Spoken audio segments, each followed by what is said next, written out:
All right, now I'm not one to do this because normally when I create a podcast, my face is not in it. I know the most recent podcast I had made, I think it was the most recent one in the college football season. That was a live stream podcast. I did that on a live stream, and it was a good run. Kind of liked it. But this one, I don't know if I'm going to post this, so I'm not going to go ahead and live stream it. But I guess if you're watching this right now, I ended up posting it. But that's beside the point.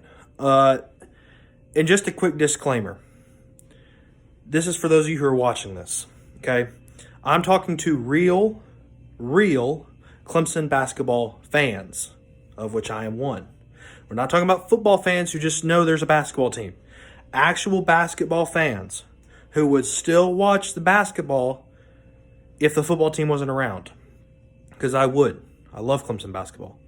Okay? But this video is for those people. So all the other people who just know about the football team and don't really care about basketball, could not care less about the program, this is not the video for you.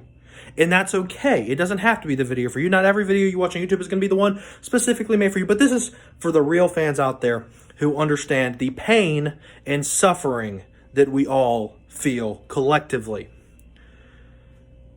So I don't know who needs to hear this, but this is what I'm going to say first off. Brownell has got to go. It's over. It just is. If it wasn't this year, then when? It's honestly a shame. Remember a couple of years ago when Jim Harbaugh was with Michigan? I think it was a 2016 season, maybe 2016, 2017 season. And Michigan was playing at Ohio State. They had a great team, and they played. And people were saying, if not now, when? This is one of the best shots they got. Maybe it was only a couple years ago. Maybe it was 2018. I'm not sure. But there was a time when Michigan was on a roll. They were playing great. Ohio State looked really down. This is when Haskins, they got blown out by Purdue on a weird night. And the Tyler Trent story was a great story, all that. They went to Columbus, right? I'm going to switch hands here. They went to Columbus. And the entire talk was, if not now, when? If you don't win this year, if something good doesn't come from this year, when are you going to do it? Your biggest hurdle right now is at their lowest point they've been in 10, 15 years. And Michigan got blown out. They lost by 23, I think it was. And they went to a bowl game, lost the bowl game, and it kind of fell apart, right? So if not now, let's take that same mentality and bring it to Clemson basketball. If not now, when? The ACC right now is the worst it has been in multiple years, perhaps decades at that point. Duke is down.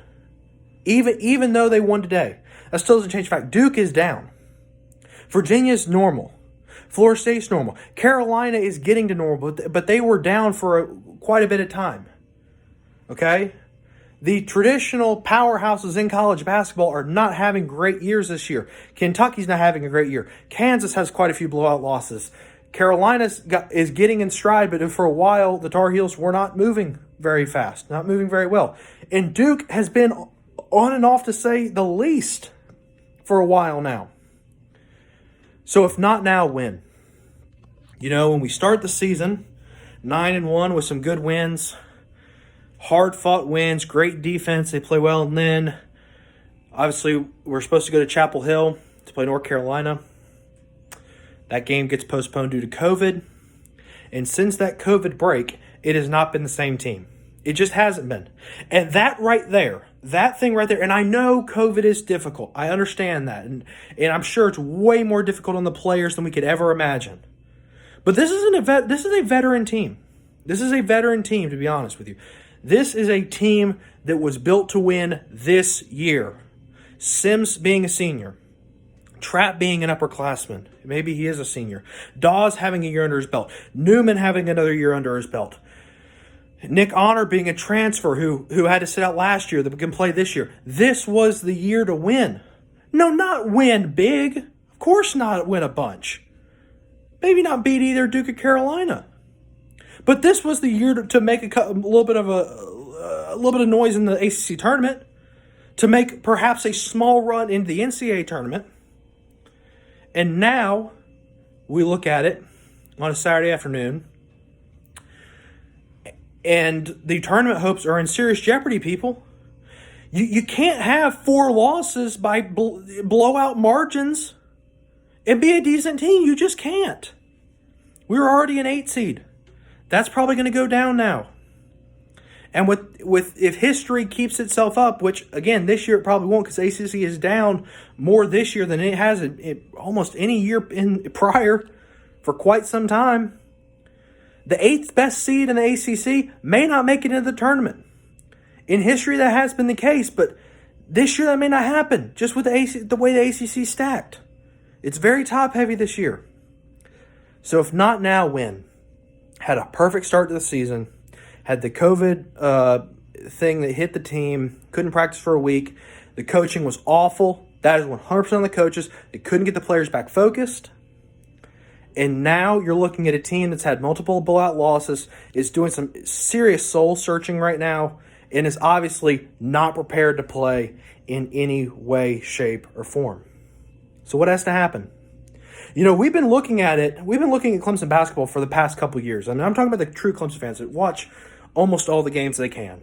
Okay, I understand if certain games come on at 9 o'clock on a Tuesday, which is ridiculous, and you don't want to watch it because you got work or school the next day. I understand that. But the people that watch the games, right? People that watch the games and when they can, and there's not weird times, perhaps on the weekends, you know what I'm talking about. Where's the improvement? Where's the improvement?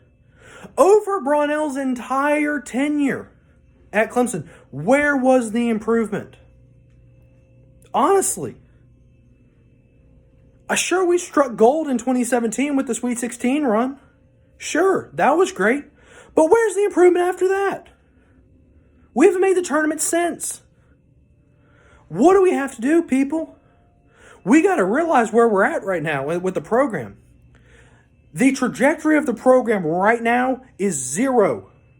And what I mean by that is trajectory is another word for slope in this case, okay? The first derivative is 0. It's a critical point. There's no movement. There's no trajectory upwards here. It's not getting any better. There's a slope of 0 right now. And to keep putting more and more resources and more money into Brownell's contract and give him paychecks is simply putting money into a dying asset. Clemson basketball is dying before our eyes, people. Look at it. It is. And it's sad it is because we have... I'm going to go into this in a little bit, but Clemson's got all the resources to have an unbelievably good basketball program. And I'll get to that in a second, but right now, with where we're at with Brownell, it's not getting any better, people. It's not. It's just not getting any better. You're looking at a dying asset right now. You're not going to get any better for the foreseeable future. Now, why does that matter? Okay? Why does this matter? At the end of the day, you got a football team that's winning national championships every few years. You should be content, right? Should be content. And most people would be content. But me personally, when I look at the history of what Clemson University has done with the administration, with the coaches, this is something that Brownell should have been on a long time ago. Jack Leggett, this would be a perfect example. Jack Leggett was a Clemson baseball coach for a while, famous coach. I believe he coaches for the United States team now, like the U18 team or something like that. Was a great baseball coach, had a lot of history. But there was a point later in his career where Clemson baseball got stagnant. And the trajectory of the program was 0. No College World Series appearances in quite some time. Not very competitive in the ACC. It was time for a change. And you know what happens? The administration parts ways with Jack Leggett. Said, thank you very much for your service, but we're going to go on a different direction right now. We need a new reinvigorized life in the program. Got Monty Lee, won the ACC the first year in baseball. Football. A lot of people know, right? Tommy Bowden, who wasn't bad, but he wasn't good at all. And football was stagnant. It had been the same football team for years. We show up one week and completely abandon the next week.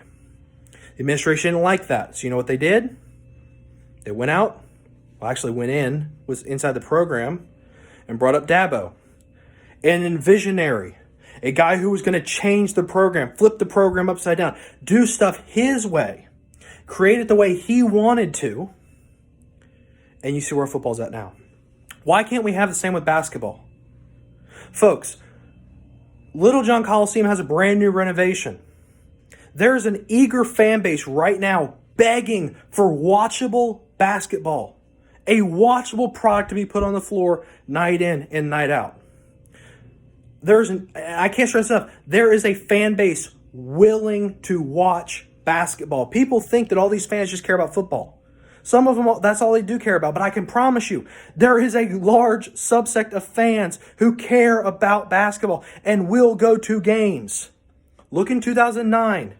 Look at 2008. We had Purnell, Rick Barnes before that. Littlejohn was sold out. It was one of the hardest places to play in the ACC because it was so loud. People were there, energized, and would cheer for the team. There was life within the program and within the stadium. Where is that now? Yes, I know it's COVID and you can only have reduced crowds, but in years past, even then, it's tough to get people to show up. The students don't show up. There's no life because there's no energy within the program. They're not putting a watchable product on the court. 1 for 8 to start out every single freaking game is not sustainable. It's not watchable. No one wants to go to that. No one wants to go to a game where they can reasonably expect the team to shoot 25%. No one's going to watch that. And this trickles down. Not only do you not have the administration on your side because they don't care, you don't have the students on your side, you don't put fans in the stands, and you know what that says to recruits? Why would I come there? Because if I come there, I'm wasting my talent. I could go to another place, Carolina, Duke, Virginia Tech, Virginia, NC State for crying out loud. I mean, I know Clemson's never going to be the same level of Carolina and Duke, but can we at least be State? Please? Can we just be NC State?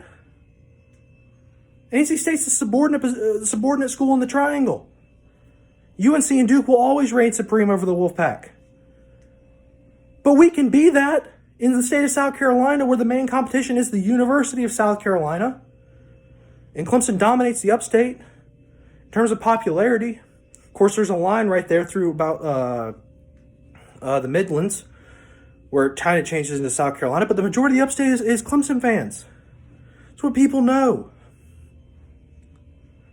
So it's trickling down. The lackluster product on the court and the basically abandonment of any solid offensive scheme is costing the university. It's wasting talent. It's costing the morale of the players. The players are giving up. And nothing is going to happen until we get a fresh face of the program.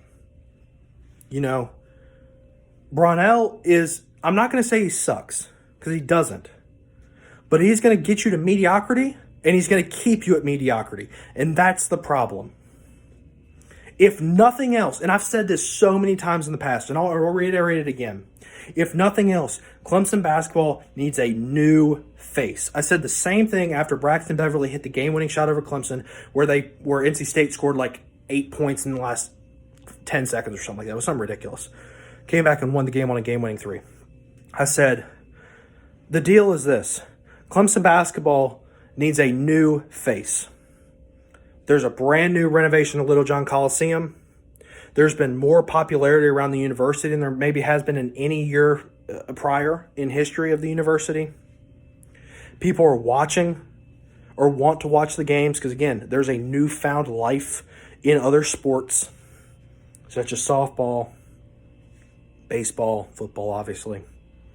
There's life there.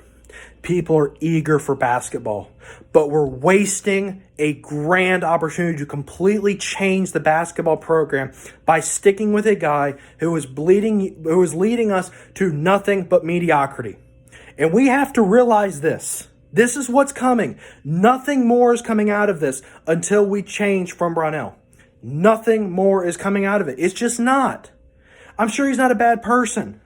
But at some point we have to realize nothing good is coming out of Brownell that's anything greater than just flat out mediocrity. Nothing's happening. The fan base is there. The facilities are there. The recruits are in the state of South Carolina. They are there. John Moran and Zion Williamson came from the state of South Carolina. They're there, I promise you. There is talent in South Carolina to recruit, to pick up. There is talent in Charlotte to go after. There is talent in the northeastern corner of Georgia to go after. There is talent in these places. But there's no energy. It's a dead program. And a coach who has not done anything greater than the program than one Sweet 16 run, 4 years ago, and has not been to the tournament since. This is a serious problem, people. We have to realize this. This is not sustainable. And this will lead to the demise of the basketball program even more than what we see it right now. Because the players are still fighting. But pretty soon they're going to give up. And it's going to be bad. So let me ask you this. For all the people out there who maybe are real Clemson basketball fans, or real Clemson basketball fans, I should say, and still want Brownell, let me ask you this. Honest question here. In your mind, would it be better to consistently go 17-13, 16-14, maybe 18-12 at best for the next umpteen years? Or would it be better, just perhaps, to completely restart, get rid of the staff, get a new guy in there who's a young coach and a visionary who can bring his staff in there who's been successful at another place? And sure, we might have some difficulties early on. There might be a couple bad seasons. But after that, would it not be worth just giving it a shot? Knowing what you're getting with Brownell being straight up mediocrity and not making the tournament, would it not be better just to give another guy a shot, for crying out loud? Would it not be better? Just give him a chance. Give the university and the program and the fans a chance at good, watchable basketball. It's not hard, people. We're not looking to be UNC Duke, Louisville, Virginia. We're looking to be NC State. We're looking to be Virginia Tech. We're going to be a better team, an above-average ACC team. And I've seen Clemson be a great ACC team, a top-level ACC team for so many years in the early 2000s. But where is that now? The energy's gone. It's time for a change, people. Wake up, realize it for what it is. We can always thank Brownell for the tournament run, but we have to realize what we got right now and what we're looking at for the rest of the season, which is more blowout losses against dominant competition and decent wins or struggle wins where the basketball product is below average, but for some reason we can somehow win against average ACC teams. That's what we're looking at right now. And if we don't change this, the basketball program will continue to eat up the fan base, the money, and will just lead to the demise of any potential upgrade in Clemson basketball in the future. So know this. This is what's coming. It's time for Brownell to go, people. It's time for him to go.